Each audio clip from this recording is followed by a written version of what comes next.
Madam President, America is in a debt crisis. But it appears for Joe Biden and my colleagues across the aisle, reckless spending has only just begun. If left unchecked, this spending will be devastating for families in my state of Florida and all across our great nation.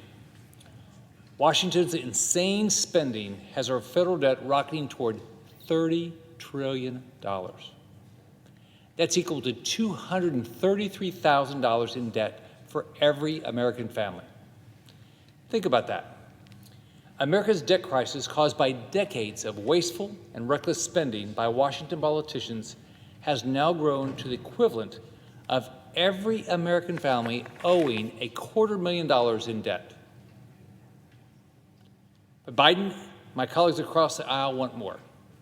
President Biden is pushing for trillions in wasteful spending, raising the U.S. federal debt by 60% to $39 trillion, and the debt-to-GDP ratio to 117% in 2030, the highest level ever recorded in American history. Enough is enough. It's time to end the madness. Today, I'm introducing the Federal Debt Emergency Control Act to help bring some accountability back to Washington. On July 31st, the current suspension of the federal debt ceiling is set to expire, giving Congress a choice: act responsibly to reduce federal debt through structural reform to how we approach spending, or suspend the debt ceiling again, allowing more reckless spending that will cripple our nation with insurmountable debt. Reckless spending has consequences. We're already seeing rising inflation. Let's remember, inflation doesn't hurt the rich, but it devastates our poorest families. It hurts families like mine growing up. It hurts poor families. It hurts people on fixed income. Just look around us. Milk prices are up. Bread prices are up. Gas prices are up. Meat prices are up. It seems like everything's up right now. When inflation happened in the 70s, I watched what my parents went through. At that point, my mom was taking in ironing from other families to make ends meet.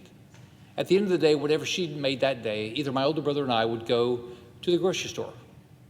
And when you watched, and she was worried about milk and food, all of the prices going up, she said, you only have this amount of money. And we had to know what everything cost before we went to the checkout counter. It's not fair. No family should have to go through worrying about the price of bread and milk and things going up week after week. We can get control of inflation.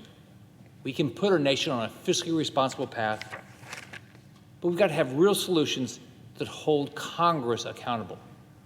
My Federal Debt Emergency Control Act aims to rein in Washington's out-of-control spending with concrete checks and balances, including the declaration of a federal debt emergency anytime the debt exceeds 100% of GDP. And by the way, once debt equals 100% of GDP, it's very difficult to start paying down debt. You have to dramatically either reduce spending or dramatically grow your economy. Declaring a federal debt emergency would initiate common sense debt reduction measures, including a requirement that 2/3 of Congress vote to increase the debt before approving any bill with deficit spending. Also, terminate any unobligated funding for the American Rescue Plan Act and any previous spending bills. Send it back to the Treasury General Fund for deficit reduction to reduce our debt. Finally, would ensure that any bill reducing the federal deficit by at least 5% over 10 years is fast-tracked through the legislative process. Everyone can get behind these common sense measures.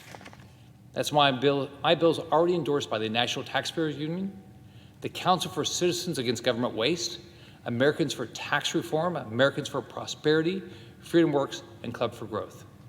I'm also proud to have the support of Senators Cruz, Braun, Blackburn, Johnson, but also Ernst and Tuberville as co-sponsors of this important legislation.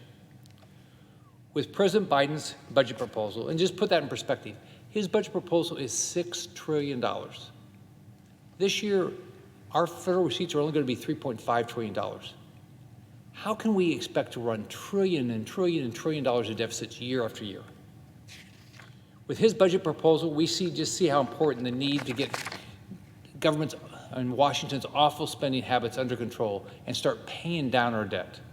I did it before. I did it as governor of Florida. I walked in with a $4 billion deficit. I started reducing taxes my first year. We reduced it every year in 8 years. And we cut over a third of the state debt. We did it by being responsible, by holding government accountable, for watching how we spent every dollar. It can be done. So getting back on track is possible, but it takes discipline, it takes accountability. It starts with taking concrete steps like rejecting bloated budgets and passing common sense legislation like the Federal Debt Emergency Control Act. We have the chance to do this. We know the vote over the debt ceiling increase is a tough vote for everybody. Let's take this opportunity to have real structural reform so we can start paying down our debt and not leave this debt to future generations. Thank you, Madam President. I yield the floor.